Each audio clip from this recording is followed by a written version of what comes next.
아멘. 아멘. 우리 하나님의 말씀 보도록 하겠습니다. 누가복음 15장 25절부터 오늘은 32절에 있는 말씀까지 마지막 소절까지 보도록 하겠습니다.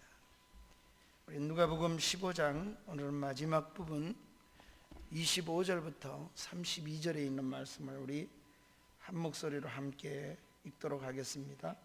마다들은 밭에 있다가 돌아와 집에 가까이 왔을 때에 풍악과 춤추는 소리를 듣고 한 종을 불러 이 무슨 일인가 물은데 대답하되 당신의 동생이 돌아왔음에 당신의 아버지가 건강한 그를 다시 맞아들이게 됨으로 인하여 살찐 송아지를 잡았나이다 하니 그가 노하여 들어가고자 하지 아니하거늘 아버지가 나와서 권한데 아버지께서 대답하여 이르시되 내가 여러 해 아버지와 섬겨 명을 어김이 없었거늘 내게는 염소 새끼라도 주어 나와 내 벗으로 즐기게 하신 일이 없더니 아버지의 살림을 창녀들과 함께 삼켜버린 이 아들이 돌아오매 이를 위하여 살찐 송아지를 잡으셨나이다. 아버지가 이르되 이에 너는 항상 나와 함께 있으니 내 것이 다 내 것이로다. 이 내 동생은 죽었다가 살아났으며 내가 잃었다가 얻었기로 우리가 즐거워하고 기뻐하는 것이 마땅하다 하니라. 아멘. 아멘. 우리 15장에서 나오는 주님의 세 번째 비유를 살피고 있습니다. 제가 첫 번째 아들도 두 번째 아들도 우리는 오늘 두 번째 아들을 먼저 살피고 첫 번째 아들을 오늘 살펴보고 있게 되겠는데 이 두 비유는 아들 비유이겠지만 사실은 하나입니다. 세 가지 비유를 15장에서 말씀하셨죠. 100마리 양 중에 한 마리 양이 찾아져서 목자가 메고 기뻐했다는 것.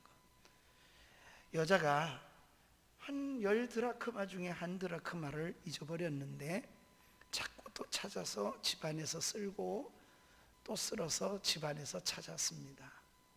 하나는 자의로 떠나갔다면 또 하나는 잃어버려진 겁니다. 발이 달려서 간 건 아니잖아요. 잊어버린 겁니다. 그래서 드라크마 하나가 잃었는데 찾았습니다. 또 이 비유는 하나는 목자를 떠나서 먼 곳으로 갔습니다. 그러나 10드라크마는 집안에 있었습니다. 그렇지만 잊어진 자입니다. 예수님께서 처음 두 가지 비유를 말씀하시는 이유가 무엇이겠습니까? 자의에 의해서 떠나갔든 아니면은 집안에 있든 둘 다 잃어버린 자를 찾으러 오셨다는 것이 예수님이 이 15장에 말씀하는 비유의 핵심 내용입니다. 그런데 이 어떤 아버지의 비유는 이 두 가지 앞에 두 가지 비유가 이 두 아들 속에 다 들어 있습니다. 하나는 아버지에게 재산을 달라 그래서 아버지를 멀리 떠나버렸습니다. 그리고 다 탕진하고 돌아옵니다. 이게 둘째 아들이었습니다. 그러나 반면에 첫째 아들은 그러지 않습니다. 아버지를 떠난 적도 없고 아버지 집을 벗어난 적도 없습니다. 그러면 이 아들은 참으로 탕자가 아니고 귀한 아버지의 아들일까요? 성경은 예수님이 비유 속에 이 첫째 아들도 잃어버린 탕자라고 얘기를 하는 겁니다. 집안에 안에서 잃어버린 아들 말입니다. 이 아들은 이 둘째 아들이 아버지의 마음을 이해 못하는 것이나 이 큰아들이 집안에 있으면서 아버지의 마음을 하나도 이해하지 못하는 것이나 하나도 진배가 없기 때문입니다. 오늘은 그래서 반듯하게 살아왔다고 비교적 살아온 그런 맏아들에 대한 이야기가 이어집니다. 오늘 말씀을 우리는 집안의 탕자라고도 할 수 있고 동시에 끝까지 사랑하시는 아버지의 사랑 이야기 중에 2탄인 두 번째 이야기를 생각하고자 합니다. 두 번째 이야기는 동생보다 잘난 형, 그러나 그 잘난 형이 빠진 함정, 그것에 대해서 성경이 우리에게 말씀을 주고 있습니다. 이 잘나가는 형이, 그 형이 빠진 함정은 아버지의 마음을 그도 집안에 있으면서 이해하지를 못했습니다. 그러니 집 나간 아들이나 집안에 있는 아들이나 아버지 편에서 보면 아버지를 이해 못하는 면에서는 똑같은 겁니다. 그래서 하나 아들이 돌아오니까 큰 아들이 이번에는 또 분개해서 이제 내가 나가겠다는 거예요. 들어가자고 아버지가 오늘 본문에 보면은 죽었던 동생, 잃어버렸던 동생 내가 찾았다, 기뻐하는 게 마땅하지 않냐 이런데 화를 내고 또 화를 내며 이 큰아들이 집에 안 들어가려고 합니다. 나가겠다는 거죠. 그래서 아버지는 그 아들을 달래는 모습이 들어가자 이렇게 얘기를 하는 겁니다. 아버지를 이해하지 못하는 면에서는 똑같은 아들입니다. 이것이 집안에 있는 잘난 형의 함정이 있었습니다. 15장에서는 이처럼 세 가지 비유를 말씀을 하시는데 예수님의 이 비유 속에는 똑같은 가르침이 있습니다. 15장 비유의 의도는 여기에 다 초점이 맞춰져 있습니다. 어쩌면 예수님께서 이 비유를 말씀하시는 것은 오늘 이 집안에 있는 큰아들 때문에 시작되었으니 이 비유가 어쩌면 우리는 탕자라는 이 둘째 아들에게 많은 설교를 듣지만 저는 이 15장의 핵심은 바로 오늘 이 큰아들의 포커스 때문에 주님이 주시는 비유라고 말씀을 드릴 수가 있겠습니다. 이미 우리가 앞에서 보았듯이 바리새인과 서기관들이 이 사람들 때문에 한 번도 아버지를 떠나죠. 너보다는 우리가 더 잘 믿고 세리들보다는 우리가 거룩하고 길거리에서도 또는 금식을 해도 하루에 일주일에 2번씩 하고 소득의 11조를 드리고 우리는 아버지 집을 떠난 적이 없다 하는 이 바리새인과 서기관들이 정말 하나님을 잘 믿고 있는가? 아버지의 마음을 이해하고 있는가? 예수님은요, 이런 부분에 대하여 잘 설명하는 비유가 오늘 이 첫째 아들의 비유 속에 들어있기 때문에 어쩌면 앞에 있는 모든 비유, 나간 자식도 문제지만은 이 집안에 있는 큰 형이 빠지는 이 함정에 대한 예수님의 가르침이 바로 15장에 의도된 비유의 핵심이다. 그렇게 말씀을 드릴 수가 있겠습니다. 이 큰아들 빠져있는 이 함정의 첫 번째 그를 살펴보면 불평하는 큰아들임을 볼 수가 있습니다. 집 나갔던 아들 둘째가 돌아와서 집안에는 기쁨이 넘쳤습니다. 그러면 집에 들어올 때 그 잔치 속에 저도 함께 기뻐하고 함께 잔치에 참여할 수도 있었을 터인데 큰아들이 밭에서 일하다가 들어와서 이게 무슨 소리인가? 왜 우리 집에 잔치 소리가 나냐? 놀랐습니다. 그래서 집에 있는 종에게 전후 사정을 물었다는 것이 바로 종이 26절에 설명하는 내용입니다. 전후 사정을 다 듣고 나서 이 큰아들이 이렇게 합니다. 분노합니다. 화가 났어요. 그래서 분노하고 첫째는 분노했고 두 번째는 집에 안 들어가려고 하는 겁니다. 이게 26절에 나오는 메시지입니다. 그러니까 분노하고 집에 안 들어가려고 합니다. 동생이 돌아온 것도 달갑지도 않고 그것 때문에 잔치하는 아버지도 마땅하지 않습니다. 그러니 이 형은 이것도 싫고 저것도 싫은 계속해서 불만이 많고 불평이 많은 그런 아들입니다. 그래서 아버지에게 항의를 합니다. 내가 여러 해 동안 자기 공로 얘기에만 꺼내놓는 겁니다. 내가 여러 해 동안 아버지를 섬겼습니다. 아버지 명을 내가 거역한 적이 있습니까? 아마 안 했을지도 몰라요. 그러나 아버지를 명을 줄 때마다 한 번도 기쁘게 한 것은 없었을 거예요. 정말 아버지가 좋아서 한 적은 없을 거예요. 마지못해서 시키니까 하는 그런 아들이겠죠. 어쨌든 간에 명을 거역한 적도 없는 자신에게 염소 새끼 한 마리 잡아가지고 친구들하고 먹으라고 그렇게 해본 적 있습니까? 이게 항의 내용이었습니다. 그런데 아버지가 어떻게 해서 재산을 다 탕진하고 돌아온 이 동생을 위해서 잔치를 아버지가 합니까? 그러니 동생이 원망스러웠지만 동생의 원망이 누구를 향하고 있습니까? 그 아버지를. 제가 그랬죠. 모든 인간의 죄는 하나님을 향합니다. 이게 성경 시작전부터 그렇습니다. 아담이 원망하는 것도 왜 하나님이 하와를 만들어 줘가지고 그렇게 내 뼈 중에 뼈요 살 중에 살이라고 이렇게 찬양을 드리던 그 찬양은 어디 가버리고, 그 감사는 어디 가버리고, 그걸 잃어버린 게, 신앙은 그걸 안 잃어버리는 게 신앙인데 그걸 잃어버리고, 그게 원망이, 그 준 것이 그렇게 찬양이 되었는데 오히려 원망이 되는 걸로 바뀌어 버렸어요. 지금 이 큰형도 그렇습니다. 동생이 있는 것도 생각도 안 나.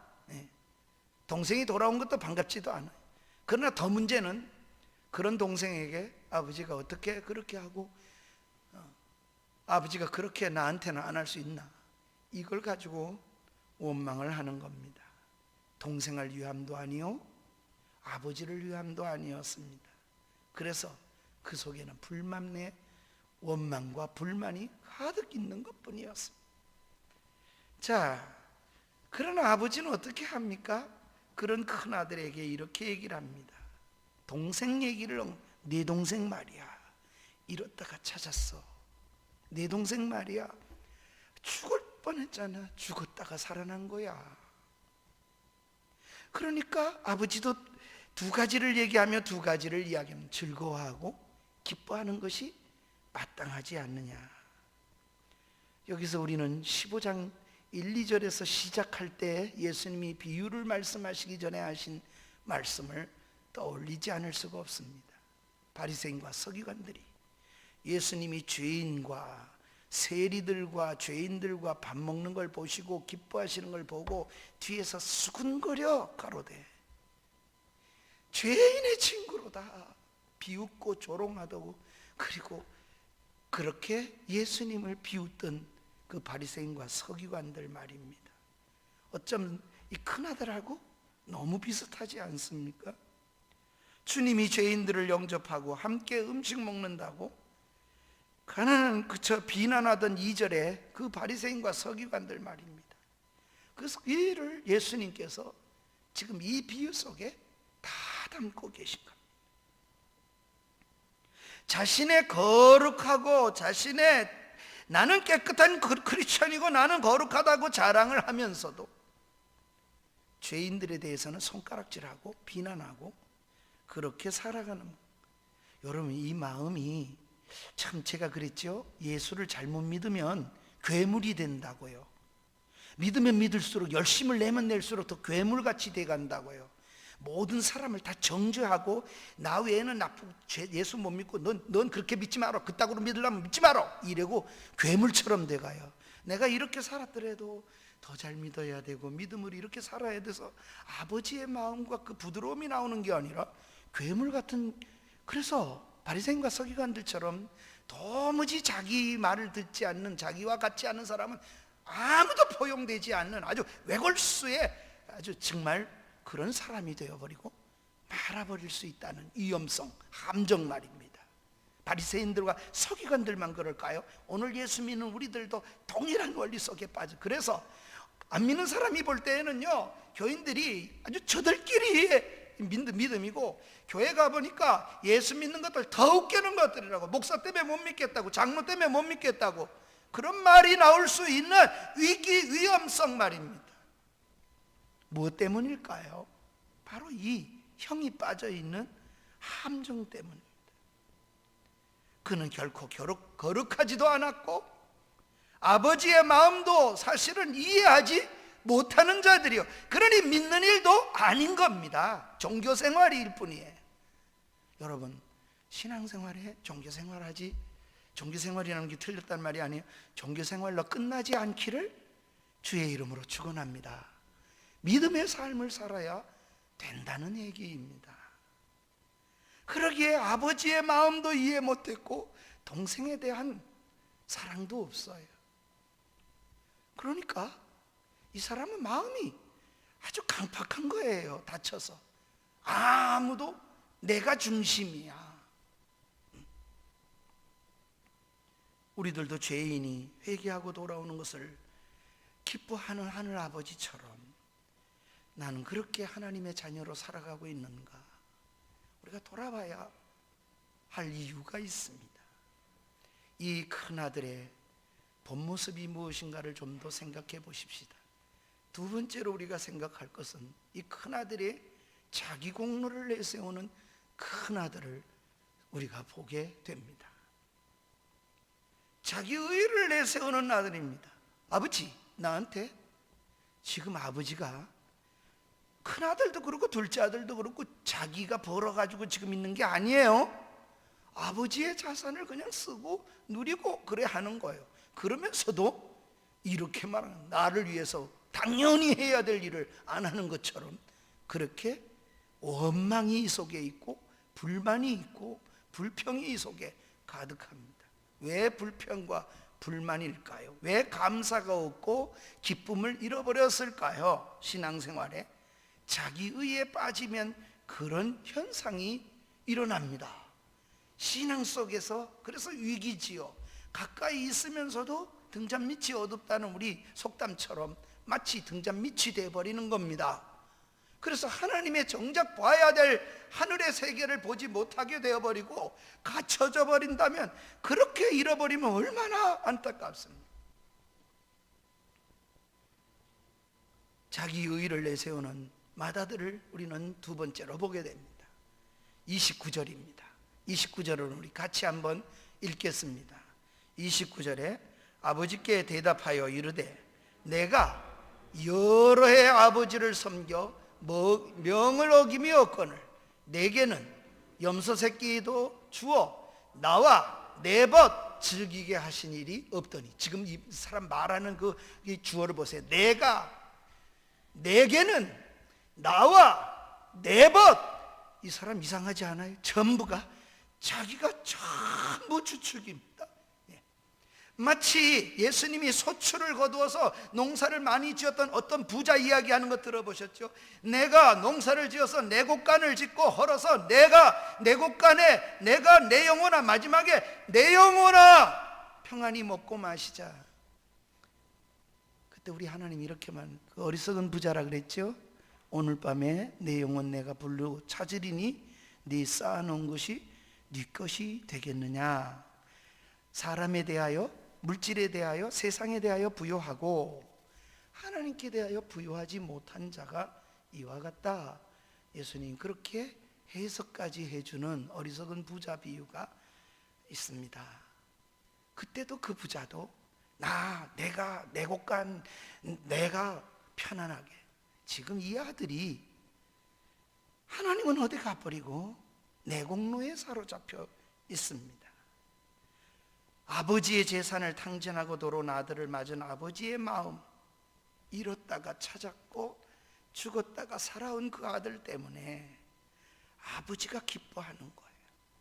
그 아버지 기쁨에 왜 같이 동참을 하고 함께 기뻐하고 함께 즐거워하지를 못할까요? 그는 돌아온 아들에게 환영하는 잔치 모습 때문에 분노가 나요.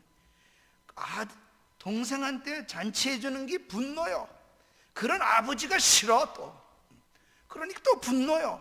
그러니까 이 큰아들은 분노에서 분노로 계속, 그 마음에 기쁨이 없는 거예요. 신앙생활이 기쁜 게 아니에요. 분노에 분노를 쌓아갈 뿐이에요.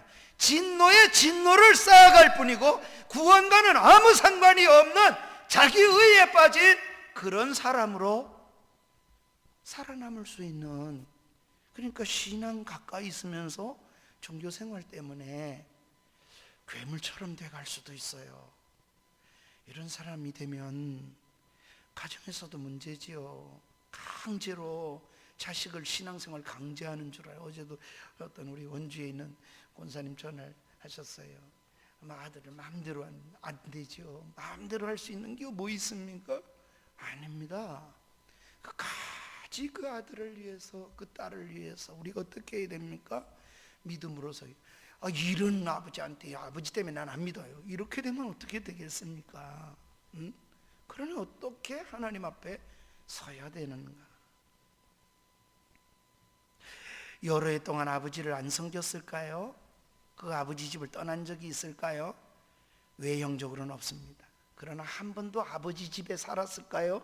한 번도 아버지 집에 산 적이 없고, 한 번도 아버지 집에 머물면서도 아버지하고는 상관이 없이 그렇게 살아가는 겁니다. 집안에 잃어버린, 집안에 있는 아들입니다. 그의 형이 어긴 적이 없다, 내가 아버지 명을 어긴 적이 없다고 이 속에 갇혀 있습니다. 이 생각 속에 살아왔습니다. 집을 나갔던 동생, 작은 아들은 어떻게 생각을 하고 있어요? 돌아올 때 그 아들이 한 말 있죠.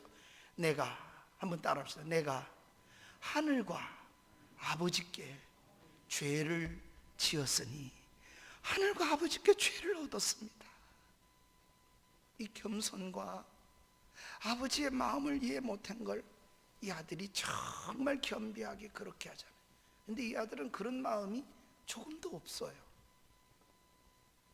맏아들은 늘 집에 거하며 아버지와 함께 했습니다. 그러나 아버지의 마음은 하나도 헤아리지 않았습니다. 물론 아버지와 함께 했지만 아버지의 마음하고는 달랐습니다. 집을 나갔다 돌아온 작은 아들은 기뻐하며 맏아들이지 못했을 뿐만 아니라 그렇게 기뻐하고 그걸 즐거워하는 그 아버지 이해하는 것도 조금도 이해가 되지 않는 거예요. 바리새인과 서기관들과 똑같이 이해가 안 되는 거예요.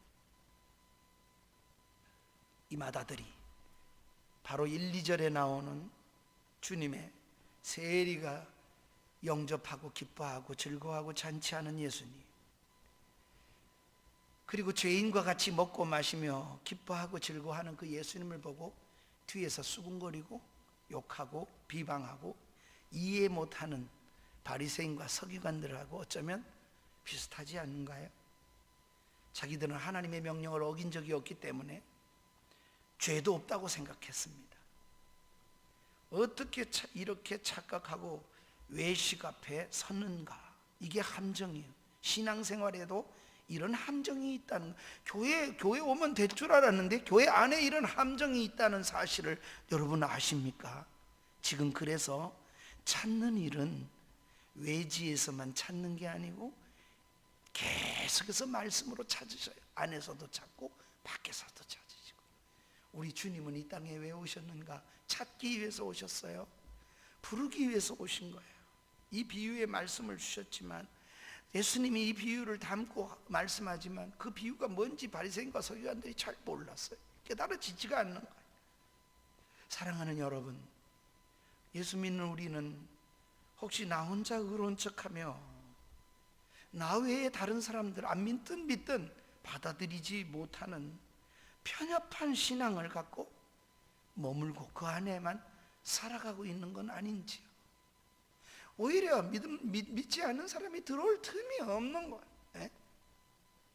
또 죄를 회개하고 돌아온 사람조차도 용서하지 못하고 그런 태도로 일관하는 나의 모습은 비춰지는 모습은 아닌지요? 나는 한 번도 교회 떠난 적 없어. 난 모태신앙이 어머니부터 뱃속에서부터 모태신앙은 없어요. 어떤 분이 그래, 모태신앙은 못하는 게 모태신앙이래. 이것도 못해 저것도 못해요 난 예수 믿. 그게 모태신앙이래. 이 말을 새겨드는 말을 생각하면 이런 겁니다. 교회 바깥을 한 번도 떠나본 적이 없으니까, 저도 그래요. 3대째니까 교회 바깥을 떠나본 적이 없으니까 교회 생리를 너무 잘합니다. 그래서 잘 믿는 것입니까? 아니요, 그렇지 않을 수도 있어요. 잘못한 적이 없다고 받아들인 이 아들 보세요. 비교적 바르게 살았다고 하는 사람들이 빠질 수 있는 함정입니다. 모범적으로 살아가는 것 같지만 자기 의로 그렇게 숨길 수가 있습니다. 예수님은 그런 의로 구원 얻을 수가 없다는 거예요. 그래서 예수님이 하나님의 의를 가지고 오셔서 하나님의 의를 받아들이게 하기 위해서 오신 것이 주님이 하시는 일이에요. 그렇지 못한 사람들은 이해하지 못합니다. 그래서 그것이 함정입니다. 다른 사람의 약함이 이해되지도 아니하고 다른 사람의 돌아오는 것도 용납되지 않는 아주 굳어버린 그런 사람이 되었습니다. 아울러 자기 선행에 대해서는 내가 이만큼 했는데 왜 날 보상 안 해? 그거에 대해서는 아주 기가 막히게 그 보상에 대해서는 칼같이 들이대면서도 내가 잘못한 부분에 대해서는 돌아봄이 약하게 되어집니다. 그래서 아버지에게 말합니다. 아버지, 내가 한 번도 아버지 명을 어긴 게 없거늘 내가 아버지한테 나한테 아버지가 염소 새끼 한 마리라도 날 잡아준 적이 있습니까? 아버지는요 그 아들에게 이렇게 얘기를 합니다. 큰아들에게, 야, 염소 새끼? 내 집안에 있는 거 다 네 거잖아. 너에게 다 너 거잖아. 너가 마음대로 할 수 있었잖아. 이 아들은 이게 전부 아버지가 내게 준 거라고 생각한 적이 없는 거예요. 그런데 아버지 집안에서 한 번도 누리지도 못한 거예요. 누릴 수가 없는 거예요. 이 아들이 가지고 있는 마음 좀 보세요. 동생에 대해서도 아버지가 계속해서 상기시키는 게 있습니다. 뭐라고 말합니까? 이 아버지가 이 아들이 둘 돌아온 동생에 대해서 말하는 것이 30절에 나오는데 거기에 보면 이렇게 얘기를 합니다. 아버지의 재산을 가지고 와서 누구와 함께 먹었어요? 누구와 함께 먹었다고요? 성경에 떠도 모르겠어요? 누구하고 다치웠어요? 장녀들하고 함께 다 삼켜버린 아버지 살림을. 그런데 이 아들이 가서 허랑방탕했다고 그래요. 물론 그럴 수도 있어요. 근데 본 적이 없어요. 집안에 있지. 언제 장녀하고 놀아나는 걸로 그 아들 그걸 본 적이 있어요. 먼 곳에 떠나갔는데 가서 허랑방탕하다가 어쩌다 잃어버렸는지, 사업을 하다 잃어버렸는지 어쩐지 모르는데 다 알고 있는 것처럼 장녀와 함께 먹고 다 없앴다고 그래요. 동생은 그렇게 재산을 잃어버린 게 아닐 수도 있습니다. 그런데 다 알아. 뭐든지 모르는 게 없는 것 같아요. 거룩을 향해서. 이게 그가 지적하는 문제입니다. 그래서 뭘 합니까? 다 버렸다는 거예요. 이 아들이 하는 일이 이해가 되지 않지요. 그래서 뭘 하는가? 두 가지 큰 문제점이, 함정이 있는데, 첫째는 정죄하는 일을 계속합니다. 정죄함, 타인에 대해서 나타난 두 가지 중에 첫 번째가 이런 큰아들에게 나타나는 것이 정죄입니다. 동생에 대해서도 분노하고 28절에 보면 그래서 그가 어떻게 합니까? 이렇게 하잖아요. 28절에 보면 그가 노하여 들어가지 아니하거늘 그가 노했습니다. 잔치 소리 듣고도 노했습니다. 그 다음에 들어가지 않으려고 그 분노를, 그리고 누구한테 그 분을 품어요? 아버지한테. 이런 아들을 갖다가 이렇게 할 수 있나? 그리고 아버지한테. 그래서 어떻게 합니까? 아버지가 나와서 권하는 겁니다. 아버지가. 이게 아버지의 사랑입니다. 둘째를 달려가서 하듯이 큰아들에게도 아버지가 집안에 있는 아들에게 권면하는 겁니다. 얘야, 내 동생 말이요, 잃어버렸다가 찾은 거야. 죽었다가 산 거다. 너에게 동생이 있지 않냐? 아버지는 계속 지금 동생 얘기를 합니다. 너의 동생 말이야. 그런데 이 아들은 동생은 하나도 말 안 해요. 뭐라고 말하는 줄 아십니까? 동생에 대해서 형의 사랑이라고는 찾아볼 수도 없어요.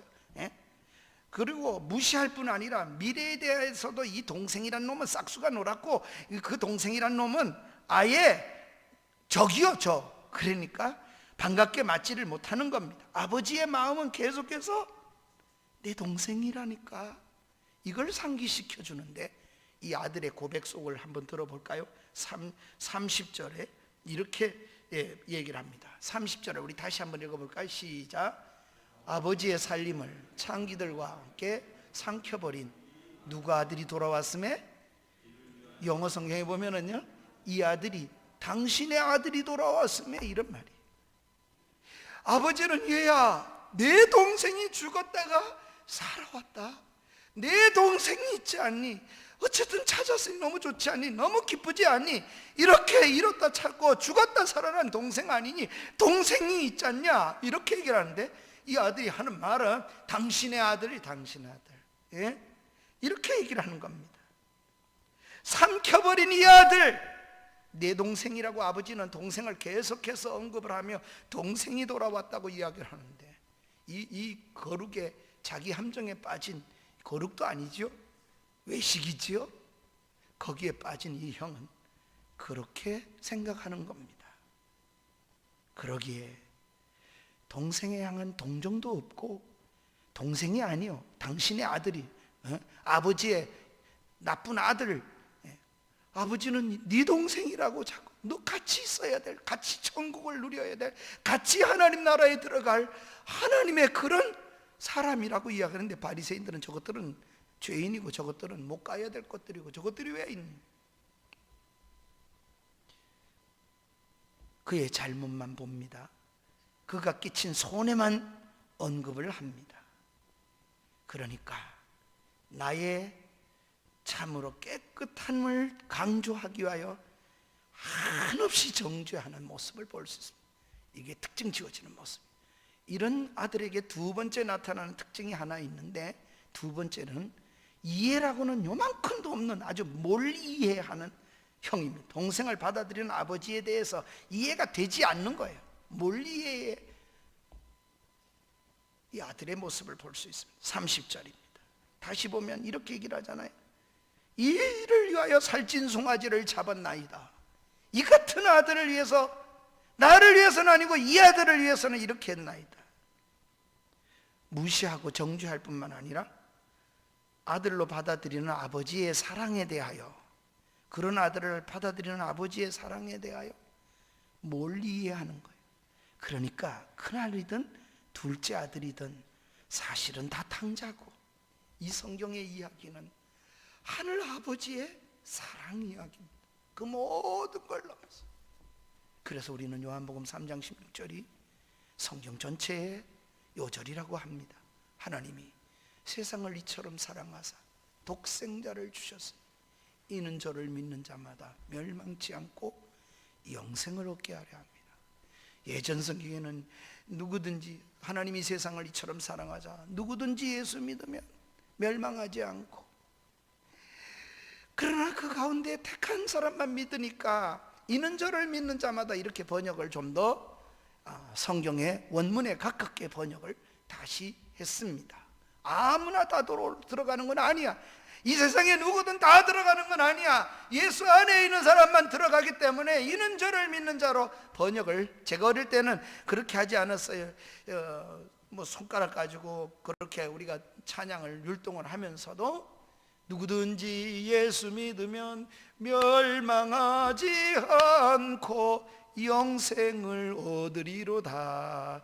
요한복음 3장 16절 주일학교 때 그렇게 부르면서 자랐지요. 사랑하는 여러분, 아버지의 사랑이 얼마나 큽니까? 그 안에 있으면 다, 아버지 앞에 오는 자는 다 품어주시, 다 사랑하시.